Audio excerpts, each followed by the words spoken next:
Hey, Homer. Yeah. He said, come here, I want to show you what Maconian got there was making with. Harvey, Macon died, but Harvey took over and made a young fortune out of it. So yeah, when's your And birthday? I said, Macon, where in the world did you get that money? That's right. So you just turned 70. Here in 1931, and you, Depression, and nobody got the money. And to myself.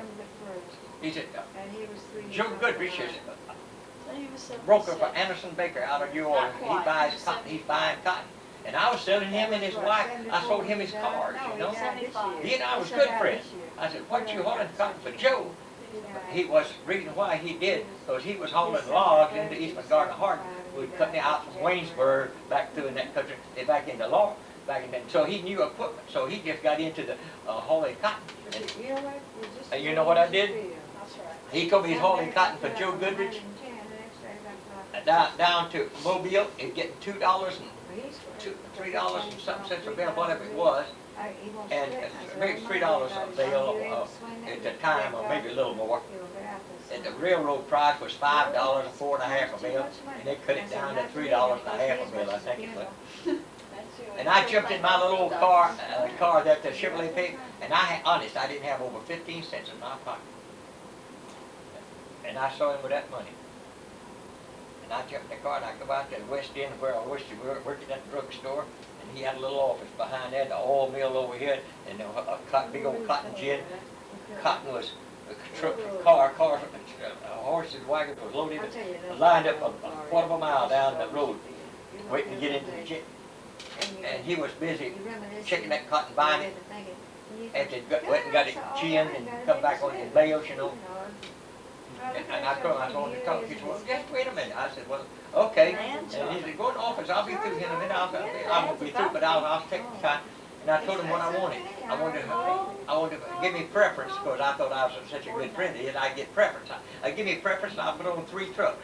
And here's my hand. I only had 15 cents in my pocket. I didn't have 15 cents. And he said, I'll tell you what I'll do. He says, we won't do that.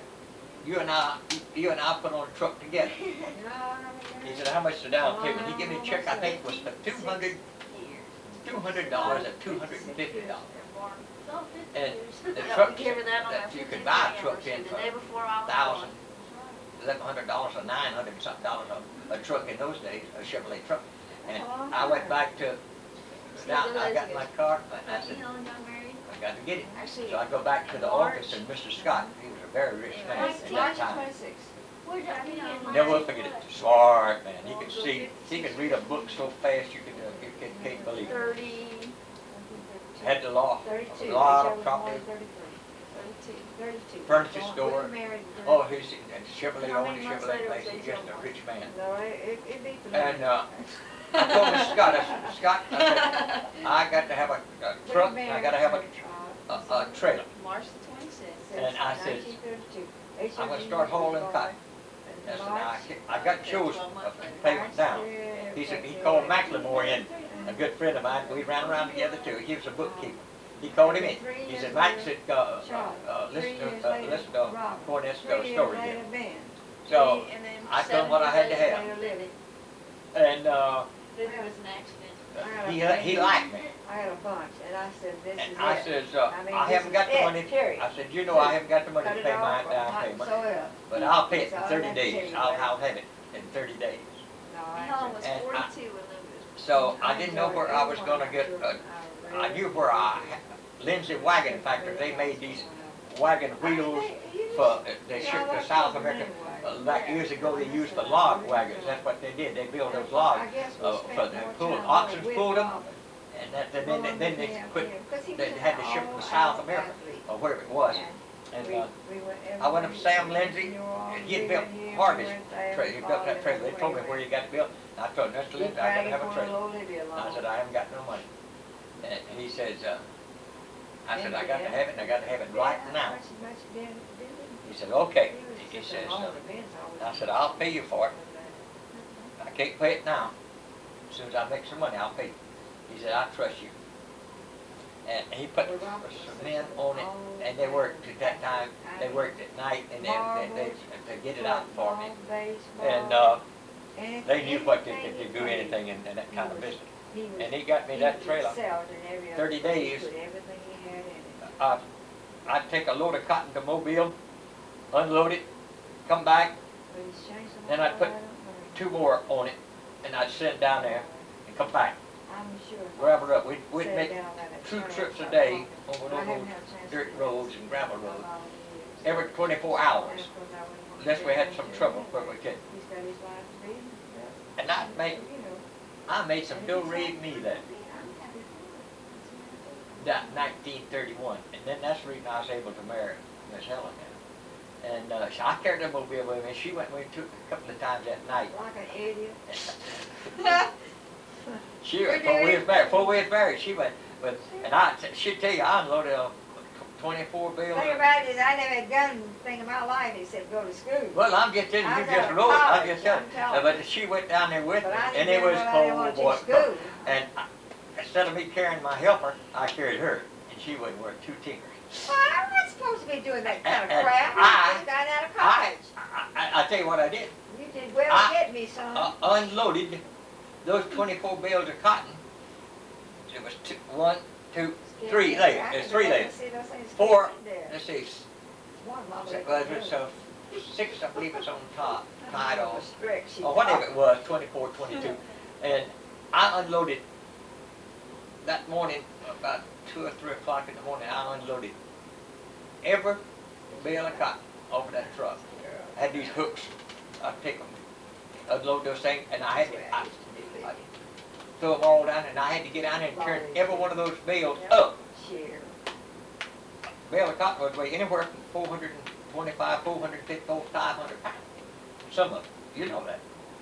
And I'd have to get down and turn those bales of cotton, stand them on the end with the tags where the night watchman could come and check those numbers off. When he wasn't holding his stomach. Well, I had ulcerated stomach, I'll admit that. But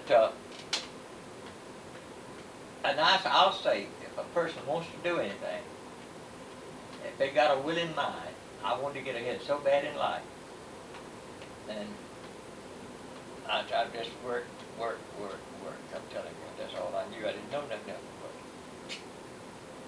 But I was too mean with it. I shouldn't have been. I was mean to my health. But I had to figure out something to do, see. I said, well, I don't know what in the world I'm going to do now. The cotton season's going to be over. And now you're talking about something hard. 1932, we got married 31. 1932 and 33. No, you got married in 32. 32. Rachel was born in 33. 33, yeah, 32. Yeah, make it Yeah, straight. well, wait a minute, 32. We had one in 33, 36, 39, 42, and 50. But 1933, Laurie, I wanted something to come back out of Mobile because it was getting slow, and I didn't have much cotton going down. Just I was getting what was left, you know, then, but there wasn't nobody getting none from me. But I was getting what was left, but there wasn't too many loads every week. So, and I didn't know. And so I go by this wholesale house, a Crumley Grocery Company. Old Bury Crumley, son, my dad, a brother, and his brother, his oldest brother, Louis Crumley, and George McNeil, who was his bookkeeper, not good boy. And I go by in the evening. I go by and we'd have they was having drinks. I couldn't drink because I had ulcer. I couldn't drink. But go by and we'd talk, and I said, and so I was by there and they would drink. And I said, Mr. Crumley, I said, where do you get your sugar from? He said, I get it carloads out of Mobile. I said, how much did it cost? How much it cost you, $100? He said, we get it, I believe, for the carload out of Mobile. We get it 24 cents a hundred, I believe it was. Railroad. And I said, okay. Let me have it and I'll bring it back for 20 cents right now. He said, no way. No, he said, we didn't know what I didn't know what insurance was on a load of freight, cargo insurance. Now, He said, man, what if you lose it? I said, if I do, I'll pay you.